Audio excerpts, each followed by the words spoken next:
Welcome to another edition of the Catholic Weekly News. I'm Runa Agarwal and here is the news from the week that went by. Archbishop Philippe Neri Ferrao urged people to join and support a statewide campaign against cancer in Goa. He was addressing a gathering at the St. Joseph Vaz Spiritual Renewal Center in Old Goa, where the Can Survive campaign was launched. Among those present at the event were Caritas India Director Father Paul Munjali, Caritas Assistant Director Father Jolly Puthanpura, renowned oncologist Dr. Ian Pinto, medical experts, nuns, priests and people from across the state. Father Maverick, Director of Caritas Goa, who spearheaded this initiative, made the introductory remarks. Here is a report. A lovely little angel with a bright smile, Miss Lily, who's going to tell us her survival. Was 1.5 years old. The Gen Z doctors said 2% survival and asked us to rush to Tata Hospital in Mumbai. My parents were frightened, but God helped us during my chemotherapy. I was very active on the bed. Doctor would be surprised to see me. During the breaks of my treatment, they took me to Tagore Retreat Center. It is only through prayers and strong faith that I have been healed and living a normal life. Now I am 10 years old and studying in 5th standard. Thank you. There we have it, all right, ladies and gentlemen. With that, we officially have begun the Can Survive initiative here in Goa. Every other person is really coming to know about what is cancer, the causalities and the casualties of this menace, and at the same time pitching in and contributing in their own little way, thinking about others. Maybe that is where the real translating of the love of commandment of Jesus is taking deep roots in the society. See, we have been, unless this problem is becoming my problem, we are not bothered about anybody else, right? If I have a problem, if my family has a problem, then it is a problem, something which is related to me. Otherwise, I am not bothered.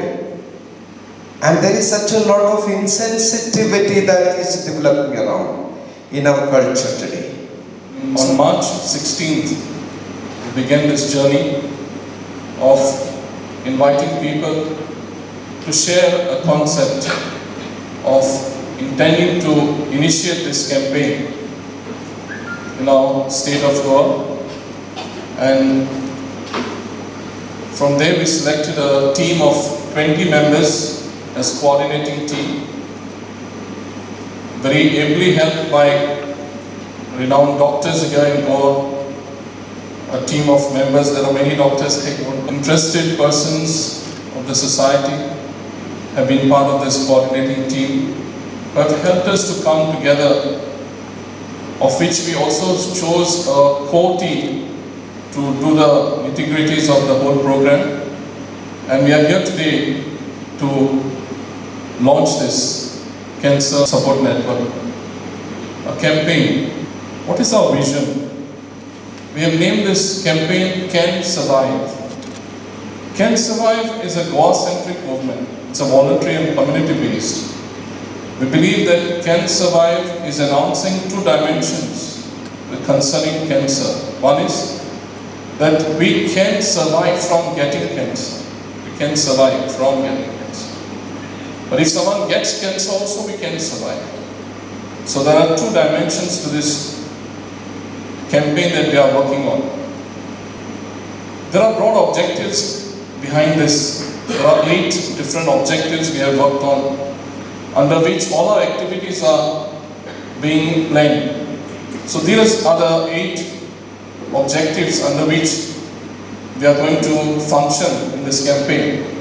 Building awareness, getting into advocacy to fight cancer, work towards early detection, because that is very crucial as far as the prevention aspect is concerned.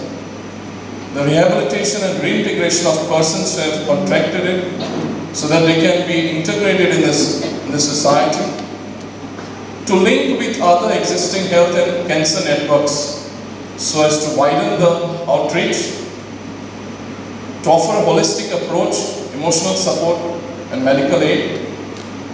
I was wondering, why should the church get into this? And the first thought came to my mind is what the pastoral constitution of the church in the modern world of Second Vatican Council said in its very first number, Gaudium et Spes. It's a document of the Second Vatican Council which speaks about the church in the modern world. And the very first number says this: the joys and the hopes, the griefs and the anxieties of the men and the women of this age, especially those who are poor or in any way afflicted, these two are the joys and hopes, the griefs and anxieties of the followers of Christ. This campaign that we have started or we are inaugurating today needs to be taken up as a movement in the state of Goa, bringing people of different faiths together, different social denominations together, bringing everyone under this umbrella of care and support and love to our fellow beings. Darker the color, more the cancer incidence. That's 1990. Beautiful light map, right? Hardly much cancer. And that's 2016. You can see there's a huge difference in the colors of the map. So definitely we are seeing more cancer than what it used to be. Okay, so we've got to learn, a little bit more about this. Now the grim reality, I've practiced 15 years in the US versus India as a whole, is that 80% of patients come here at the last stage, at the end. They don't go to their doctors until it's, very, very dire, okay? And 71% of patients here die between the age of 30 to 69, versus in the US, most of the deaths are above the age of 70. So we are finding deaths in a very younger population, which we shouldn't have, versus an older population abroad. 70% die in the first year after their diagnosis with cancer. Again, unheard of. So what I'm trying to say is, these are the three things to remember. We're coming very, very late with the diagnosis. So we've got to come earlier, and I'll show you some data as to why. Okay? Now the other big stigma with cancer, especially with all cancer patients, is no one wants to say they have cancer. And the biggest thing is they think that if you say you've got cancer, someone in the family will say, in this family you've got cancer. So the daughter might get cancer, son will get cancer. Who will marry my son? Who will marry my daughter? Especially for women. And the issues, if you look at here, genetics is only 4% of cancer incidence. So it's a very, very small percentage. Okay, so that's not the big problem. But the largest percentage for causing cancer, 40%, is tobacco and tobacco-related products.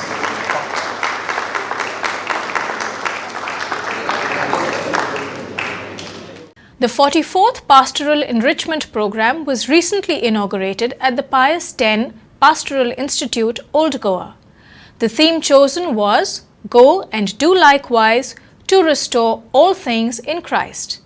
The inaugural ceremony commenced with Archbishop Felipe Neri Ferrão celebrating the Eucharist along with the Vicar General, Father José Remedios Fernandes, Director of the Pastoral Institute, Father Simia Fernandes, and other priests.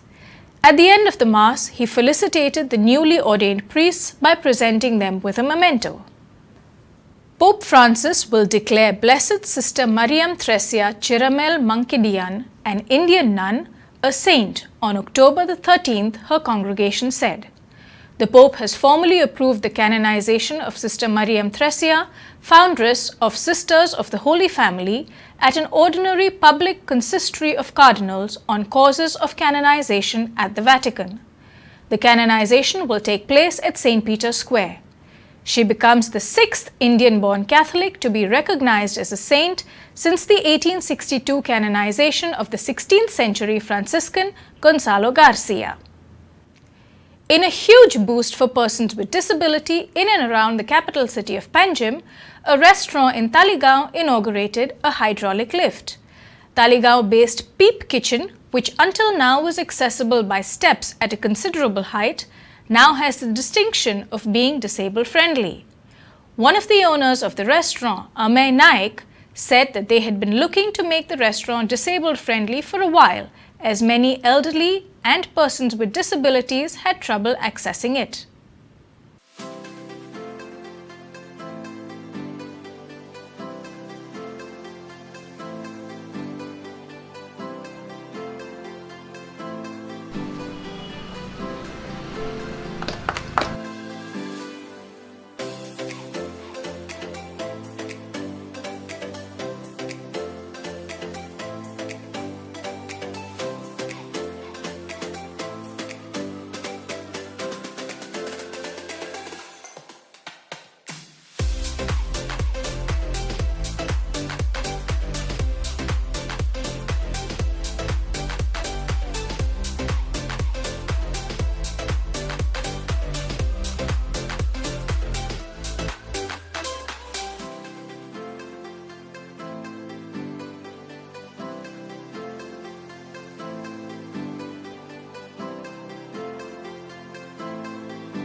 My name is Amay Naik. I am the owner of Peep Kitchen in Talegaon. We have taken a small initiative of making Peep Kitchen accessible to everyone, and we wanted everybody to enjoy the services at Peep Kitchen. So this is a small initiative from our side, which I feel everyone should take an initiative for in this regard and make their place accessible to physically challenged or senior citizens and everyone. Can you explain what the device is, how you have made it accessible? We have made it accessible by putting a small hydraulic lift, which we realized that since Peep Kitchen is a little above the ground level, it was difficult for senior citizens and physically challenged people to come and access our services. So we just installed a small hydraulic lift, which gets a wheelchair or right above and on the platform to the restaurant. And is the wheelchair has to be the person's own, or is it provided by? No, the wheelchair has to be personal. As of now, we haven't started with providing a wheelchair, but very soon we'll be adding that as well. Are you the first restaurant in Panjim to have a hydraulic lift? In regards to hydraulic lift, I think so we are the first in Goa to install a lift in a restaurant, a hydraulic lift. But there are different lifts which get you to the restaurant, but in regards to hydraulic open lift, we are the first one. The biggest problem I have encountered since my accident is finding a nice place to have a meal with my family. Most of the places in Goa are not wheelchair friendly, and those that are maybe not that good. So I mostly come to Peep's Kitchen, park my car outside, and my wife is to go get a parcel and wish to have a meal in the car. We are very happy today that the Peep's Kitchen has installed a hydraulic lift to make their place accessible for persons with disability and the elderly. Actually, it was on our initiative some few months back when we had spoken to the owner and requested him to make the place accessible for persons with disability, considering the excellent food and services that he provides at the restaurant. We had requested him to make the place accessible for persons with disability, and we are happy that he has acted on our request, and today the restaurant is accessible for persons with disability and the elderly, where everybody can come in and enjoy a good meal or have a good family time at the Peep's Kitchen. As you are aware, 15% of our population consists of elderly persons and physically challenged persons or people with limited mobility. And if we are keeping out this percentage, 15% of the population, along with the family members, it comes to about 45% of our local population is kept out of the mainstream if we are not providing accessible services to them. And that is why the Disability Act also is mandates that all buildings, be it public building, be it private buildings, all have to be made accessible for persons with disability and the elderly. And that's all we have for the moment. We shall see you again with a new episode of the Catholic Weekly News next Sunday at 8:30 p.m. Thank you for watching. Have a wonderful week ahead.